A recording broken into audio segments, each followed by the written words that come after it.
citizen in the advent of fake news and disinformation in my country. We need to work it out. We need to prove that we are the voice of the people. We are the media. We are the facilitators.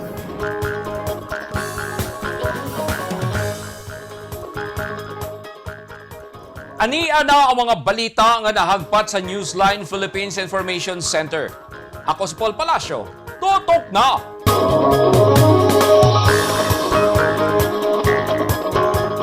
Sa mga headlines, sundalong NPA nagbinakbakay sa lungsod sa Maco, Davao de Oro.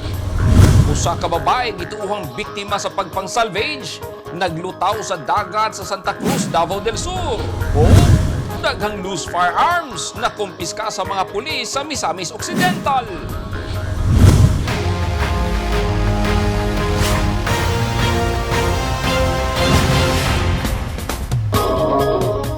Sa detalye sa atong mga balita, nagkaengkwentro ang tropa sa militar ug rebeldeng New People's Army sa kabukiran sa Panuraon sa Maco, Davao de Oro. Wala hinuoy na report nga nasamdan tali sa duha ka mga tropa. Ani ang report ni Eugene Hinutan. Milanog ang buto-buto dito sa barangay Panuraon, Maco, Davao de Oro kagahapon. Sa video nga kuha ni Mi Perdicos, madungog ang buto-buto og pagbinayluay og buto sa armas tali sa mga sundalo ug sa mga teroristang New People's Army. Nag-engkwentro ang mga sundalo ug ang rebelding sakop sa Regional Operations Command sa Southern Mindanao Regional Committee sa New People's Army kun NPA. Gikonpirma ni Captain Mark Tito, ang 10th Infantry Division Philippine Army spokesperson, nga doon na engkwentro nga nahitabo tungod kay padayon pa ang operasyon sa military sa isutang lugar. Sumala ni Captain Tito na recover sa ilang tropa ang 5 ka backpacks, usa ka monocular telescope, usa ka 40mm HE round, 30 rounds 7.62 link, usa ka military map ug uban pang mga gamit. Atol sa nitigayong engkwentro, swerteng walay natalang samaran o namatay sa tropa sa mga sundalo. Samtang padayon sab ang hot pursuit operation batok sa mga ituang NPA aron masuta kung dunay nakalas sa ilang miyembro. Eugene Hinutan, Newsline Philippines. Stay safe!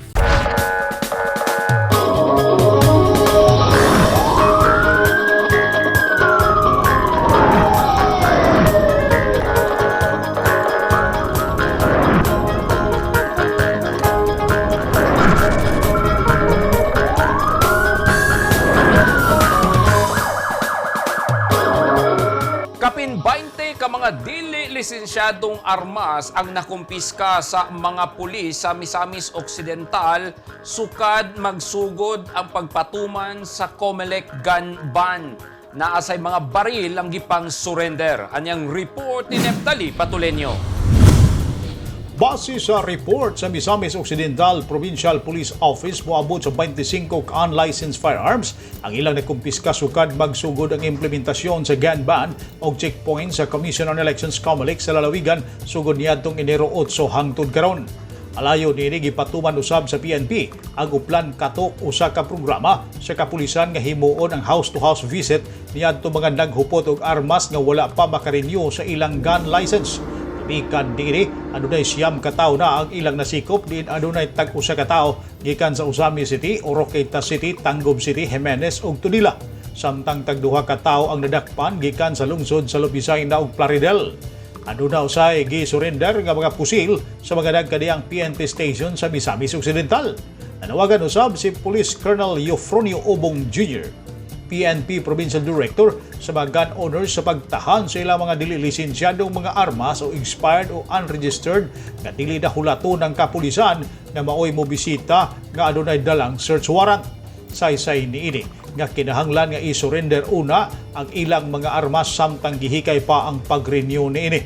Nagplano usab ang PNP nga mopahigayon og license to own and possess firearms o one-stop shop caravan aron maatiman ang mga unregistered firearms sa Misamis Occidental. Alang sa Newsline Philippines, Neptali Patulinyo, stay safe. Hapit 10,000 pesos nga kantidad sa illegal nga droga ang naharang sa checkpoint sa Task Force Davao sa Barangay Lasang, Davao City. Base sa report sa Task Force Davao, sakay sa public utility van ang suspect nag-iila sa mga otoridad nga si Derry John Liboon Aguilon, taga La Filipina, Tagum City. Dihang naharang kini sa checkpoint sakay sa van nga naay dalang gituhang shabu. Tanan-tanan nagkantidad kini og 9,760 pesos. Gi-turn over dayon ngadto sa mga pulis na nakuhang ebidensya hasta ang suspect aron mapasakahan og kaso. At tangi! Mga kafgo ug kanhi rebelde sa Bukidnon nakadawat og food ug financial assistance. O minilyon nga kantidad sa marijuana gilarot sa mga Marines, pulis ug PDEA sa Sulu.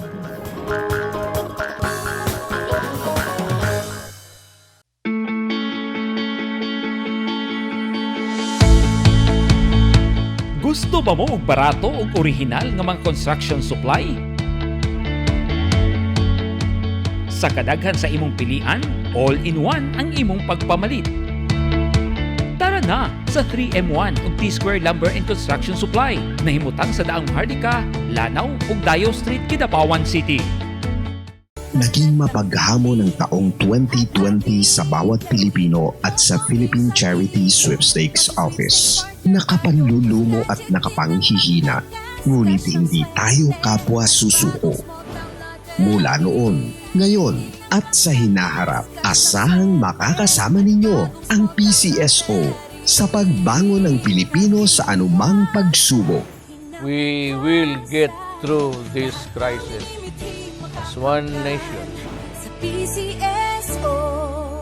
Ang mga taong dunay mga ginahambin nga mga grabing mga balatian o comorbidity, hilabi na ang mga senior citizen, sila ang mas delikado nga maigo sa coronavirus disease COVID-19. Busa dubling pag-amping ang himuon og tambali ang mga ginahambin nga mga sakit. Ang pagtumar sa Bilonga Gold Herbal Capsule is a food supplement makatabang aron mapunggan nga musamot ang mga balatian. Turmeric o luyang dilaw ang nag-unang sagol sa Bilonga Gold. Gisagulan og sodium ascorbate o vitamin C aron mas mulig-on ang immune system. Ang Bilonga Gold Herbal Capsule mapalit sa mga butika.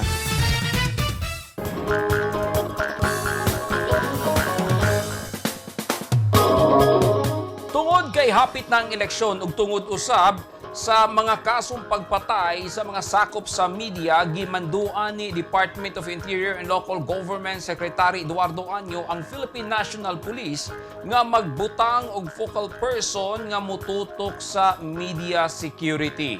Unsay buot pasabot ni ini anyang report ni Eugene Hinutan. Aron maprotektahan ug mabantayan ang mga sakop sa media labi na kay taliabot ang eleksyon, gimanduan ni DILG Secretary Eduardo Anyo ang PNP nga magbutang og media security focal person sa matag probinsya ug syudad sa tibok nasod aron paniguro nga luwas sa mga sakop sa media labi na kay hapit ng eleksyon. Sumala ni DILG's Undersecretary Jonathan Malaya usa ka memorandum ang gipagawas ni Secretary Anyo alang kang PNP Chief General Bernardo Carlos aron ipatuman ang hangyo sa Presidential Task Force on Media Safety nga bantayan ang mga miyembro sa media ug mapungan ang mga kaso sa pagpanghulga ug pagpatay. Matod ni PTFOM's Executive Director Joel Igco, base sa kasinatian, mutas ang kaso sa pagpatay ug pagpanghulga sa miyembro sa media sa panahon nga dunay eleksyon. Kailangan talaga na pag-ibayuhin, no, bigyan ng mas malaking mantle of protection yung ating mga kapatid sa media, lalo na sa darating na eleksyon. Kasi traditionally, no, masisigot natin, talaga namang magkakaroon ng spike o pagtaas ng mga insidente ng media violence, kasabay na rin yan ng mga political violence sa bansa. Base sa memorandum, ang PNP ang mupili kinsa ang himuong focal person ug mausab kini ang mudawat sa tanang taho kabahin sa sitwasyon ug mga kaso sa pagpanghulga sa mga sakop sa media. Nagpahayag sa iyang pagkamalaumon si DILG Eduardo Anyo nga ang presensya sa police focal person for media security usa ka epektibong estratehiya aron paspas nga maproteksyonan ang mga journalist sa lokal nga level. Sumala ni Anyo, nagkahiusa sila sa PTFOMS sa paghatag og seguridad ubang protective measure alang sa media workers. Sanglit, kinahanglan nga maproteksyonan gikan sa bisan unsang klase sa kadaot ang mga media workers. Ang DILG ug ubang member agencies sa Presidential Task Force on Media Safety misuporta sa plano hinungdan nga gipatuman dayon kini. Kahinumduman nga niadtong milabayng semana, usa ka komentarista sa radyo ni Juan Tacurong City ang gipusil patay samtang nagpahugas sa iyang sakyanan sa nasgutang syudad. Eugene Hinutan, Newsline Philippines. Stay safe.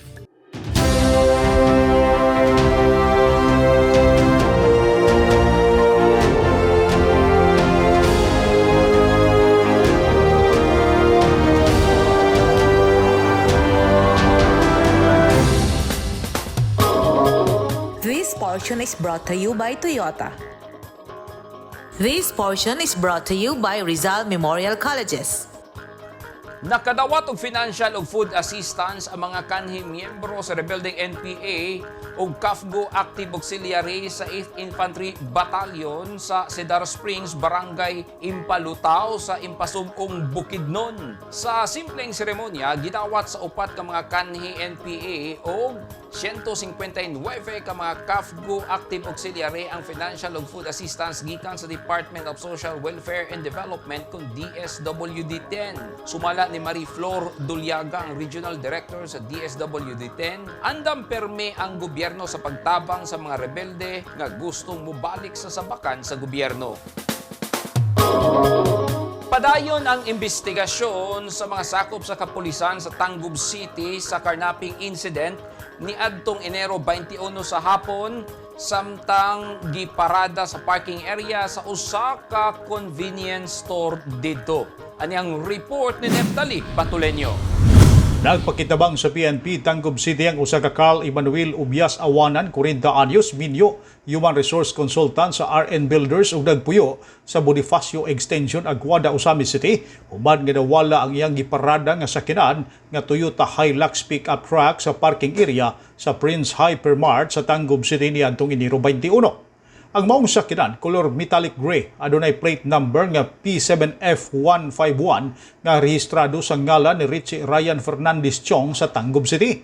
Base sa pahayag ni Awanan nga giparking niya ang sakyanan mga alas 11:30 sa buntag ug sa iyang pagbalik mga alas 4 sa hapon wala na ang maong sakyanan. Sa gihimo nga pag-review sa closed-circuit television CCTV, nakita mga alas 12:30 sa udto usa ka tawo ang miabri sa pultahan sa driver side ug misulod og dalinggi padagan ang sakyanan padulong sa Barangay 7 Tangub City. Sumala ni Awanan, wala siya makaila sa lalaki nga nakita sa CCTV nga mipadagan sa iyang sakyanan. Gumikan ini dali nga gi-flash alarm sa Tangub City PNP ngadto sa ubang unit sa kapulisan ang maong hitabo aron ma-recover ang sakyanan ug masikop ang mikawat niini. Neftali Batulinyo, Newsline Philippines. Stay safe. Gibana-bana ang usa ka ektaryang marijuana plantation ang gipanglarot atol sa joint operation sa tropa sa Marine Battalion Landing Team 8, PDEA BARM, PNP BARM, SAF ug CIDG-9 sa Barangay Masjid, Baile, Kalingalan, Kaluang sa Sulu kagahapon sa buntag Enero 23 tuig 2022. Base sa report na diskubrihan ang marijuana plantation tungod sa sumbong sa mga residente sa lugar. Diyang gihimo ang joint operation, wala na igkita ang giingong planters ni ini nga sila alias Banban ug alias Aksan. Gibana-bana ang 8.6 million pesos ang kantidad sa gipanglarot nga marijuana. Gipangdabdaban sabdayon ang mga nalarot nga illegal nga droga. Gipasalamatan sa mga otoridad ang mga residente sa gipakitang pagpakabana nga supak sa mga illegal activities. Nagkagubot ang mga residente dinha sa baybayon sa lungsod sa Santa Cruz, Davao del Sur niadtong Sabado sa diyang ilang nakita ang usa ka patayng lawas sa babay nga naglutaw-lutaw sa dagat. Alang sa dugang detalye niyang report ni Eugene Hinutan. Usa ka babae ang nakitang naglutaw sa baybayon sa Santa Cruz, Davao del Sur niadtong Sabado, Enero 22. Gisaysay sa video uploader nga si Arnold Ray Arquilos nga ang babae nga wala pa mailhi hangtod karong mga panahona. Dunay samad sa iyang tiyan ug dunay plastic container nga gibutangan og semento nga gihikot sa iyang lawas. Samtang ang naong sa babae giputos og packaging tape. Gihawas sa mga miyembro sa Santa Cruz PNP ug sa disaster team ang lawas sa bayi ug gidala sa punerarya sa Santa Cruz ug nagpabilin kini didto hangtod karong panahon na. Blanco usab ang kapulisan sa Santa Cruz sa ilang investigasyon kay walay ilhanan ang biktima. Eugene Hinutan, Newsline Philippines. Stay safe.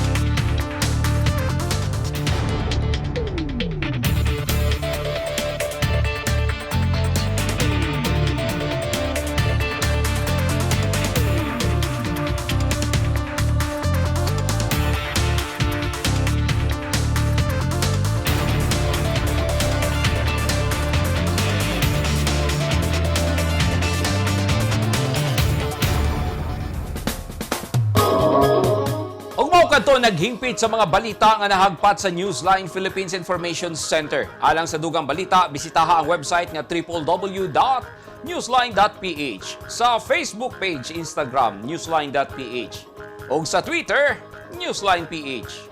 Kung aduna mo'y mga balita o impormasyon sa inyong tagsa-tagsa ka mga lugar sama sa sunog ug baha, mamahimo ka na inyong i-share pinagi sa Newsline Messenger. Makita o sabi ninyo sa channel 49 ug Channel 50 sa NCTVN Cable TV sa North Cotabato. Ug syempre mo subscribe kita sa YouTube channel sa Newsline Philippines ug sa app nga TikTok. Ako si Paul Palacio. Daghang salamat and stay safe!